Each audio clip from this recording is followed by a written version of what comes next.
वो ये नहीं समझते, देखो कर्म की बात तो पूरे जैन समाज में सब लोग कर लेते हैं, लेकिन जैन कर्म सिद्धांत में नौकर्म का जो महत्व है उसकी चर्चा कोई नहीं करता। अगर ईमानदारी से आपको कर्मों पर इतना भरोसा है तो फिर बीमार पड़ने पर गोली क्यों खाते हो, साता की प्रतीक्षा क्यों नहीं करते पुण्य की?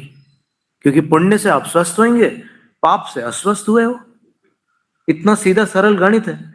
तो फिर पुण्य की प्रतीक्षा करो ना, गोली क्यों खाते हो? क्या मतलब हुआ इसका? गोली नौकर्म है, अपना शरीर भी नौकर्म है। कर्म का फल प्राप्त करते समय जितने भी सहायक होते हैं उनको नौकर्म कहते हैं। तो इस शरीर में कुछ ऐसा असंतुलन आ गया, वात पित्त कफ को लेकर के, अथवा कोई बैक्टीरिया या वायरस को लेकर के, कीटाणु या विषाणु के कारण कुछ गड़बड़ी आ गई, बीमार हो गया। तो अब क्या करना है? इस नौकर्म में जो असंतुलन आया है उसको हटाना है, और उसको हटाने के लिए औषध का प्रयोग किया जाएगा।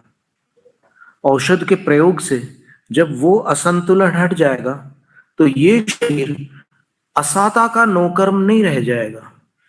समझ में आ रहा है कि भारी भारी? ये शरीर जो अभी असंतुलन के कारण असाता का नौकर्म बन गया था, यानी असाता को फल देने में सहायक बन गया था, वो असंतुलन दूर हो जाने पर साता का नौकर्म बन जाता है।